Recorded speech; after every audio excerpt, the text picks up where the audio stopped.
Au titre de l'actualité, la session résidentielle de la 10e promotion du programme for Leadership Development de M2 Business School a démarré. Ils sont 67 managers qui se verront dotés de l'expertise métier. Des dirigeants d'entreprises ont été certifiés ce week-end. Issus de Abidjan Business School École de commerce, ils sont désormais des spécialistes en gestion d'entreprise.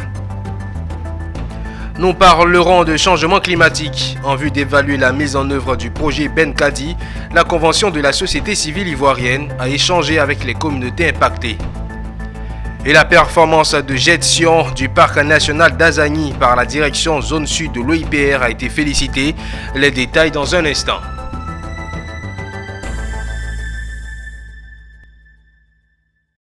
Madame, Monsieur, bienvenue. C'est un plaisir de vous retrouver pour cette nouvelle édition sur Business 24 Africa.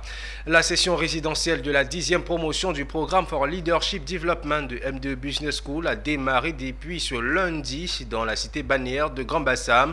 Une semaine durant laquelle 67 managers issus de divers secteurs d'activité privés et parapublics prennent part à une formation de haut niveau où ils se verront dotés de l'expertise métier qui les aidera à développer des compétences managériales innovantes et de leadership. Walter Kofi et Ezekiel Seri étaient témoins. La tâche de la matinée, dresser le profil psychologique d'un cadre d'entreprise prêt à tout pour gravir les échelons. Un exercice auquel a pris part une soixantaine de managers issus de divers secteurs d'activité. Cette étude de cas fait partie de tant d'autres qui seront proposés durant les 5 jours du PLD, entendez Programme for Leadership Development proposé par M2 Business School. En session résidentielle dans la cité balnéaire de Grand Bassam, ces auditeurs devront mettre en jeu toutes leurs capacités managériales, dont l'intérêt est de les outiller conséquemment afin qu'ils prennent toute leur place dans les défis nouveaux induits par les hauts postes de responsabilité en entreprise. Alors le cas qui a été présenté avait pour objectif de montrer aux participants qu'à partir d'un certain niveau, il fallait soi-même prendre en charge l'évolution de sa carrière en toute responsabilité, en se fixant des objectifs et en se donnant les moyens d'y parvenir. Quand on arrive à ce niveau, le volet technique, c'est vrai, ça a permis de former la légitimité. Ça a démontré qu'on a appris quelque chose à l'école, on a pu l'appliquer en entreprise. Mais à partir d'un certain niveau, le management là, ne dépend plus de la technique. Il faut aller, là ils sont ici à M2 dans le programme PLD, justement ils sont en train de renforcer leurs muscles, j'allais dire, en matière de management et de leadership surtout. En dehors de l'aspect académique, il est prévu plusieurs séances de time building, de networking et de benchmarking qui permettront aux participants résidents de resserrer leurs liens dans cette aventure transformatrice. Nous, déjà, avec la formation, on a déjà appris à faire ça. Quand on rentre en classe, on prend nos téléphones. Donc souvent, il y a des personnes qui pensent que, enfin, même moi, quand on te sépare de ton téléphone pour un moment, c'est quand même... voilà. Donc, appliquer ça directement à la famille. Et moi, maintenant, quand je pars à la maison, je laisse mon téléphone à côté. Ça me permet d'avoir vraiment des temps important avec la famille. Les enfants sont très contents de ce changement-là. Important effectivement de pouvoir trouver cet équilibre-là entre la famille, les amis et la vie professionnelle, je dirais le travail. Il ne faut pas toujours rester focus sur le travail, même si c'est quelque chose d'important.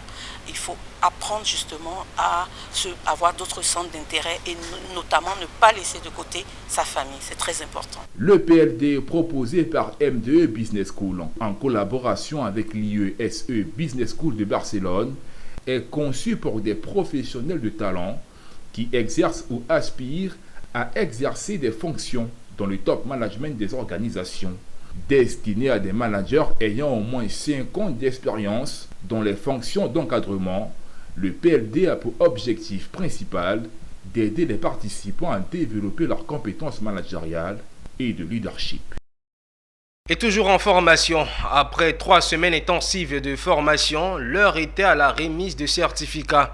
Pour des dirigeants d'entreprise, le week-end dernier a marqué la fin de la formation Gestion efficace d'entreprise, une formation donnée par Abidjan Business School, école de commerce qui fait de ses auditeurs des spécialistes en gestion et direction d'entreprise. Le commentaire est signé Philippe Zabo.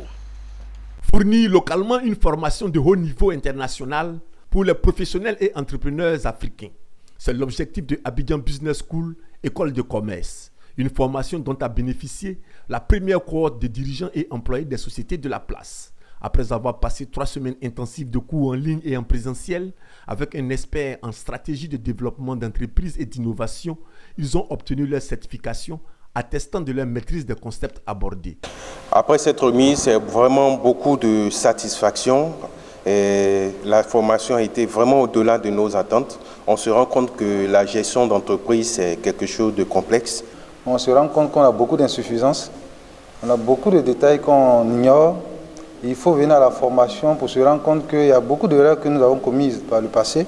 ABSEC est une école internationale d'excellence ouverte sur le monde et au service du développement de l'Afrique. Elle aura permis à des auditeurs ivoiriens et comoriens de bénéficier des enseignements équivalents à ceux dispensés en Europe et en Amérique avec un corps professoral international.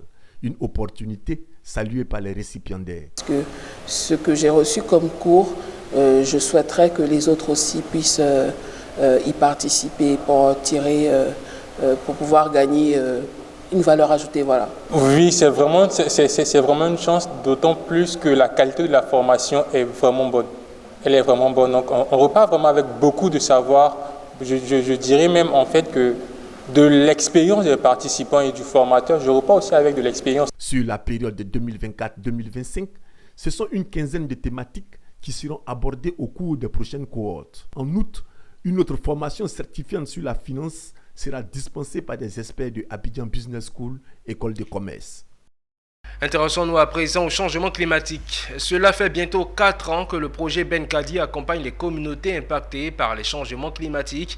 En vue d'évaluer la mise en œuvre du projet, la Convention de la société civile ivoirienne, initiatrice du dit projet, échange depuis ce matin avec les communautés impactées le temps d'un atelier.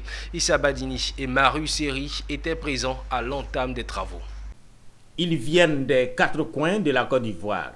Leur dénominateur commun, les effets néfastes des changements climatiques devenus plus que visibles dans leurs régions respectives. Également, ils sont depuis bientôt 4 ans dans les bonnes grâces du projet Benkadi. Tout ce qu'on mangeait avant, on n'en gagne plus. Il n'y a plus de bananes, plus de riz. On paye les riz des sacs pour manger. Riz est devenu cher dans la campagne puisqu'on n'en cultive pas. La terre est devenue pauvre. Tu fais riz, les oiseaux bouffent. Notre chef de village, par exemple, aujourd'hui il vivait à Bassam, la maison dans laquelle il est né quasiment se retrouve aujourd'hui dans les vagues. C'est pour vous situer un peu l'ampleur de ce que le changement climatique a apporté. D'où cet atelier, cette fois avec le secteur privé. Nous avons ici divers types de communautés. Il y a des communautés qui nous viennent du littoral, parce que nous avons la thématique sur la lutte contre l'érosion côtière. Et il y a un autre type de communautés qui nous viennent de l'intérieur du pays, notamment qui sont plus proches des parcs nationaux, donc des forêts. Donc voilà, nous avons réuni ces 2 types de communautés pour échanger, pour qu'ils puissent discuter, présenter leur plaidoyer, parce que justement, dans le cadre des travaux de Benkadi, ces communautés ont été amenées à produire des notes de plaidoyer. Et elles ont été transmises aux différentes autorités compétentes. Et aujourd'hui, nous l'avons permis de rencontrer d'autres acteurs auprès desquels elles pouvaient présenter notamment ces sujets de plaidoyer. Et c'est un peu l'idée de ce cadre d'échange que nous avons eu entre ces communautés et le secteur privé. Nous avons demandé à la Convention de la société civile de pouvoir les amener tant bien que mal à monter des projets concrets pour que dans l'approche, ces projets-là puissent être finançables et que éventuellement, s'il y a des acteurs du secteur privé qui sont capables aussi de les accompagner, cela puisse se faire dans les normes. Plaidoyer pour l'amélioration des politiques publiques sur les changements climatiques en vue de l'atténuation et de l'adaptation aux effets de l'érosion climatique et de la dégradation des aires protégées, Benkadi est un projet voulu par la Convention de la société civile ivoirienne. De 2021 à 2025, ça a duré. Le projet à ce jour a permis entre autres le renforcement des capacités de plus de 200 organisations de la société civile.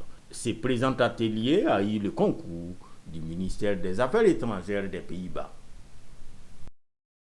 Alors intéressons-nous à l'actualité internationale dans cette édition et c'est dans l'invité du JT.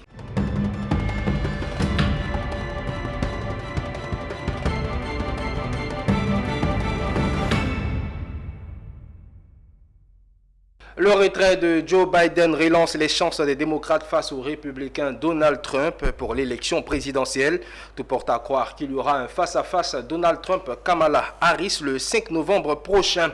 Pour décrypter ce face-à-face, rendons-nous à Washington DC pour retrouver Dr Samuel Maté, économiste et fin observateur de la vie politique américaine. Bonsoir Dr Samuel Maté. Bonsoir Ange et bonsoir à tous les téléspectateurs de Business 24 à travers le monde. Alors je rappelle que nous sommes en direct de Washington. Le président Biden a annoncé le 21 juillet dernier son retrait à la course à la présidentielle, laissant un champ libre à sa vice-présidente. Peut-on dire que tout est joué d'avance côté démocrate? Est-ce que Kamala Harris sera confirmée candidate? Ben, écoutez, il y a 90% de chances qu'elle soit confirmée. Ces 90% de chances viennent du fait que le patron, d'une certaine manière, le patron des démocrates qui est aujourd'hui Joe Biden, qu'on le veuille ou pas, l'a plébiscité. Et ensuite, il y a eu éventuellement, selon les statistiques, plus de 1796 délégués, parce que vous savez, il y a des délégués dans chaque État américain et ce sont ces délégués qui votent. Et le vote de passage, c'est qu'il faut que vous ayez 1796 délégués. Et donc, aujourd'hui, elle a les 1796 délégués derrière elle. Donc, c'est une victoire assurée pour elle, la nomination, à moins d'un dernier chamboulement. Alors, c'est vrai, vous avez donné quelques chiffres, mais quels sont les soutiens réels de Kamala Harris? Ben, écoutez, les soutiens de Kamala commencent avec la Californie. Vous savez que c'est une Californienne, c'est-à-dire qu'elle a vécu, elle a fait tout en Californie, et la Californie fait partie des États les plus puissants aux États-Unis, mais également, c'est-à-dire qu'elle a été sénateur pendant très longtemps de la Californie, elle a été procureure générale. Ce sont deux postes clés. Et elle a eu ces deux postes clés. Donc la Californie la soutient, qui est un État très puissant. À cela, il faut ajouter également le Texas. Elle vient de recevoir l'appui des délégués du Texas. Le Texas qui est un des États aussi les plus puissants après la Californie. Et ces deux États comptent véritablement dans la balance. Et en plus, comme je vous le disais tantôt, les 1976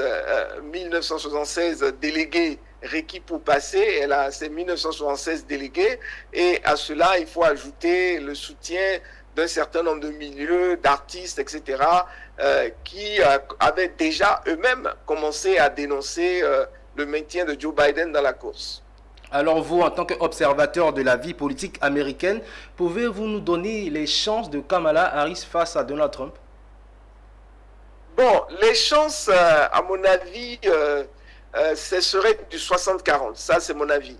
Les chances seraient du 60-40, c'est-à-dire 60% que Trump passe et 40% que Kamala passe. Et comme vous le savez, en politique, beaucoup de gens avaient misé sur la défaite de Trump pour la première fois qu'il se présentait, mais il y a eu éventuellement le tsunami. Donc, on ne peut pas affirmer dicto facto des situations politiques. Et il faut savoir que ce qu'on peut faire, c'est de voir quels sont les plus, quels sont les moins. Les plus pour Kamala, c'est son âge. Et vous savez que Trump a utilisé l'argument de l'âge pour attaquer constamment Biden par rapport à son âge. Lui, Trump, il a 78 ans, Biden avait 81 ans.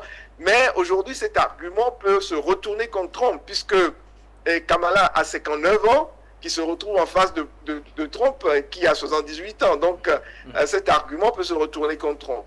Mais cet argument est limité puisque le vice-président que Trump a choisi a 39 ans et qui est encore moins jeune que Kamala. L'autre élément en termes de moins plutôt, c'est que les sondages aux États-Unis, il y a des sondages, plusieurs sondages aux États-Unis affirment que les Américains ne sont pas encore prêts à voter une femme pour les diriger. Et vous savez que l'Amérique profonde est à 80% chrétienne, 80-82% chrétien, oui. L'Amérique profonde avec ses racines traditionnelles. Donc, cette Amérique chrétienne à 82%, l'Amérique profonde, je dis, elle n'est pas prête à se faire diriger par une femme. Donc ça va contre. Et c'est pour ça que vous allez voir que Trump a choisi un vice-président qui est homme, qui n'est pas femme. Vous comprenez cela, il a pris ça en compte. Et ensuite, l'autre chose que les gens disent ici aux États-Unis, c'est la théorie de tuer son champion. La théorie de tuer son champion, c'est quoi? C'est-à-dire que vous poussez en avant quelqu'un que vous savez n'a pas tellement de chances de gagner. Et ensuite, quand cette personne perd, ça vous donne l'occasion maintenant de préparer ce que vous jugez, n'est-ce pas, légitime pour les prochaines élections.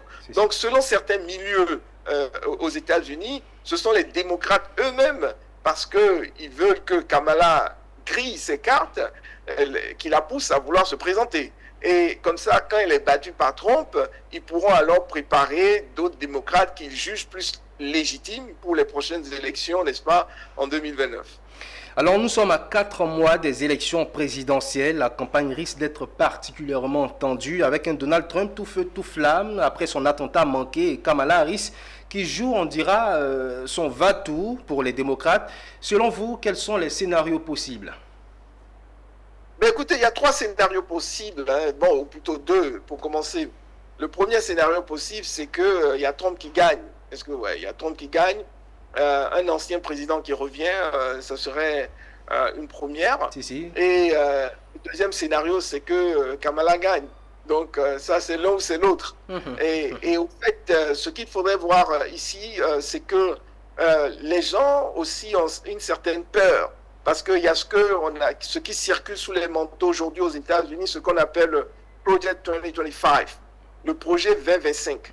Ce projet 2025 a été écrit par un ensemble de républicains et dans ce projet est très très extrémiste. C'est vraiment l'extrême droite.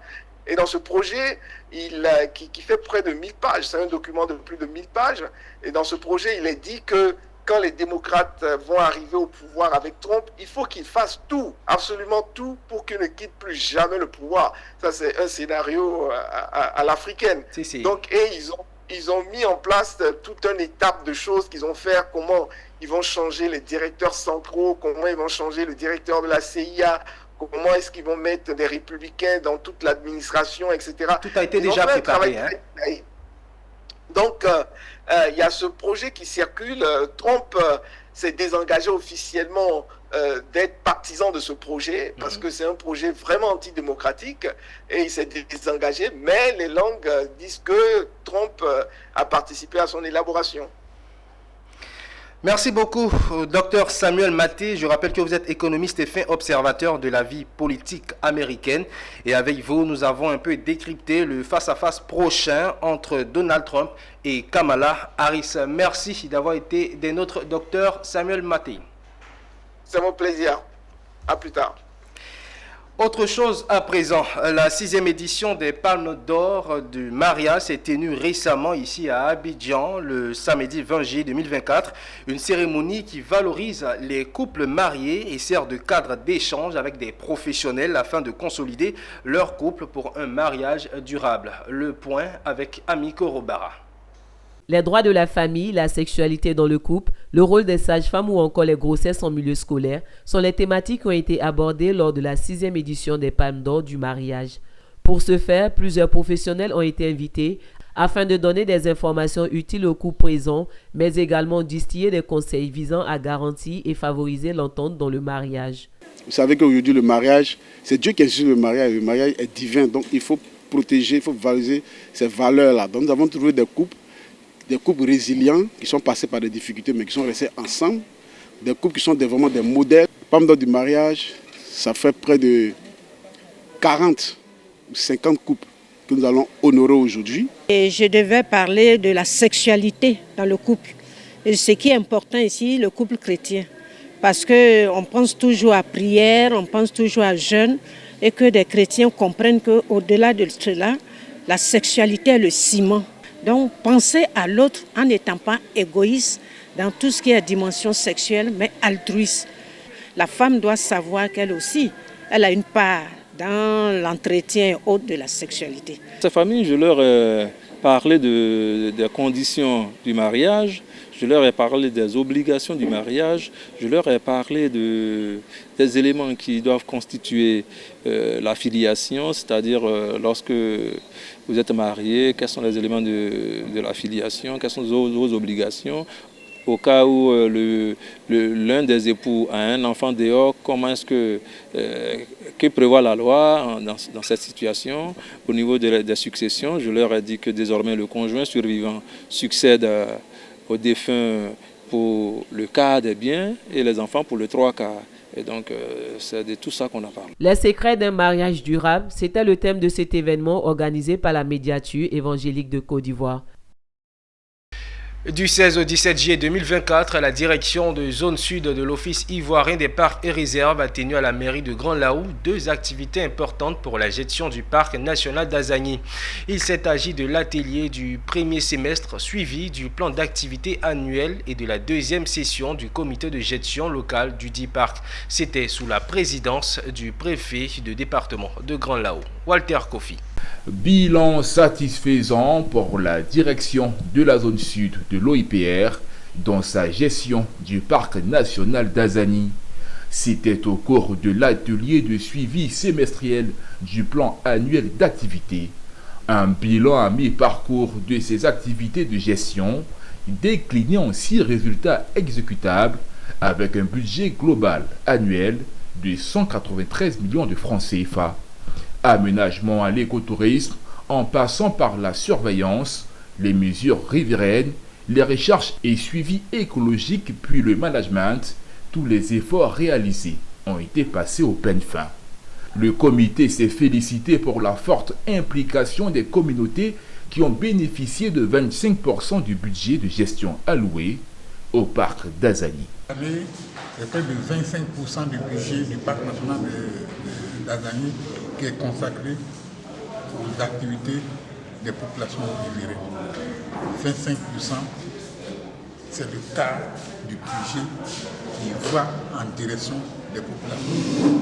Et ça, il faut reconnaître que c'est une politique éclairée du général Tonosama. Le jour suivant a été consacré à la tenue de la deuxième session ordinaire du comité de gestion locale du parc national d'Azani. Brahima Chérif, préfet du département de Grand Laou, a profité de l'occasion pour demander le soutien des autorités judiciaires afin de mettre un terme au braconnage qui perdure dans la région. Il a aussi félicité la direction pour sa performance de 83%, démontrant des efforts fournis pour la conservation du couvert forestier ivoirien. Et puis il y a des individus comme ça dans le village là. Ce qu'on dit de ne pas faire, c'est ça qui les intéresse. C'est curieux. On dit qu'il ne faut pas aller là-bas. Mais c'est là-bas qu'il va aller chercher la viande. Mais quand on va appliquer la loi, quand on va leur appliquer la loi, être ferme, ça va servir aussi d'exemple. Voilà. Donc il faut que nous ayons aussi la sensibilisation et puis demander à nos amis de la justice de nous aider à frapper ceux-là aussi. Ces travaux ont duré 2 jours et ont été composés de 2 activités importantes pour la gestion du parc national d'Azani. Il s'agissait de l'atelier du suivi semestriel du plan d'activité annuel et de la deuxième session du comité de gestion locale. C'est avec pour mot d'ordre la lutte contre la fraude que le ministre Adama Diawara, ministre de l'Enseignement supérieur et de la Recherche scientifique, a fait le lancement officiel de l'examen du brevet de technicien supérieur BTS 2024 ce lundi au lycée Mami Adjoa de Yamsokro. Ils sont au total 55 321 candidats qui passent cet examen avec une représentation de 53% de filles. C'est l'examen du brevet de technicien supérieur BTS qui clôture les examens à grand tirage en Côte d'Ivoire.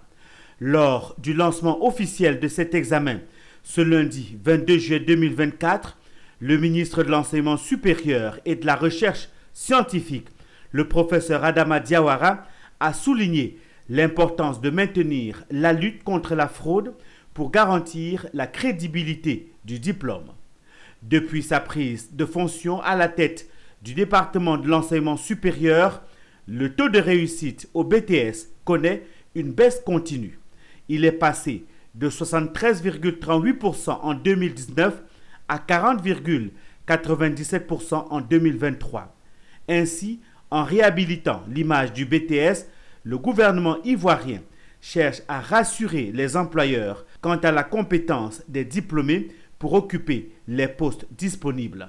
Le mot d'ordre il reste le même, la lutte contre la fraude. La lutte contre la fraude vraiment sous toutes ses formes, dans la mesure où il faut crédibiliser notre BTS, non seulement au niveau national, en ce sens qu'il faut que les patrons d'entreprise ou si vous voulez les employeurs aient confiance au BTS, sachent que les étudiants titulaires de BTS ont le profil de compétences nécessaires pour occuper les postes qui peuvent s'offrir à eux, mais également au niveau international, parce que n'oubliez pas que non seulement une partie de ces titulaires de BTS peuvent aller sur le marché de l'emploi au niveau international, mais surtout peuvent postuler à des études universitaires, au-delà donc de nos frontières. Toutes les conditions sont réunies pour le bon déroulement de cet examen 2023-2024. Comme toujours, pour les accueillir, on prévoit toujours déjà un plan du site pour que les candidats puissent se diriger. Parce que souvent, il y en a qui ne viennent pas la veille pour repérer leur salle. Donc, le jour J, on sait qu'il y aura toujours ces petits dysfonctionnements. Donc, on a prévu un tableau d'affichage pour ça. Et s'ils ont des problèmes encore, ils vont au secrétariat et un membre du secrétariat s'occupe d'eux. Chaque candidat sera fixé sur son sort dans les prochains jours. Rendez-vous le 23 août 2024 pour la proclamation des résultats. Le foyer des jeunes du quartier d'Ougako de Divo dans la région de l'Odibois, réfugiés du monde, et pour cause, le comité Aoulaba de Côte d'Ivoire, session l'Odibois, organisait la présélection du dit concours. C'était en présence de notre reporter sur place. Les présélections du concours de beauté traditionnelle africaine Aoulaba sont de retour après une année d'interruption. Et elles sont là, les 9 candidates du concours Aoulaba de la région du Lodibois. Elles sont venues de Lakota, Guitry et de Divo pour prendre part à ce concours de la beauté qui magnifie la femme ivoirienne. On a senti affect parce que nous retrouvons, c'est notre culture. C'est-à-dire par rapport à ce concours-là, on peut se retrouver partout. Et ce que nous retrouvons autour de la beauté, autour des canaux de la beauté ivoirienne, voire africaine, c'est vraiment apporter aussi le développement. Parce qu'on parle de la beauté, elle est interne, elle est externe. Donc nous nous battons pour valoriser nos mamans, nos femmes et nos petites, nos sœurs. Après les différents passages devant les membres du jury pour ces 9 candidates de la région du Lodibois, l'heure de la vérité a sonné. Et c'est Paul-Annick Colombe qui est désigné Aoulaba 2024 de la région du Lodibois. Je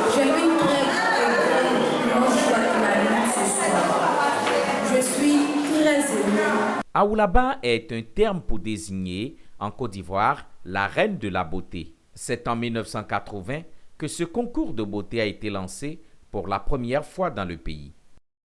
Dans le cadre du programme PIF 2, des micro-projets en faveur de 27 villages riverains du parc national du Mont Péco ont été validés lors de la 3e session du comité local de gestion.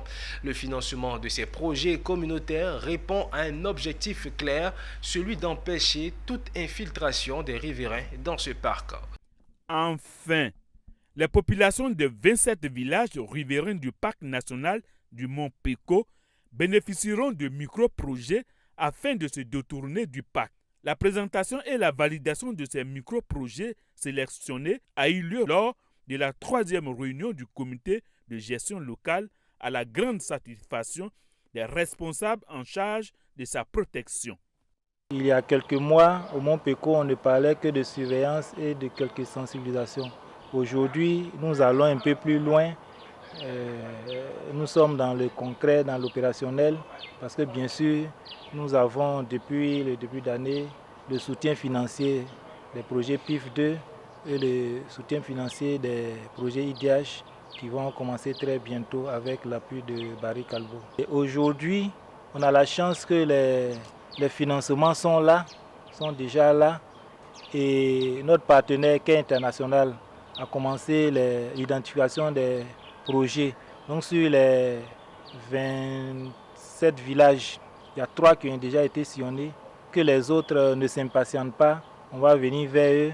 Au cours de cette session, CARE International, agent d'exécution du projet, a fait le point des activités. À l'issue de ces séances de sensibilisation, nous avons pu collecter environ 500 fiches et les présélections qui ont suivi nous ont permis d'avoir environ 29 micro-projets retenus pour les 3 premiers villages qui ont bénéficié de sensibilisation, qui sont Pononvaï, Genglosia et Sibabli.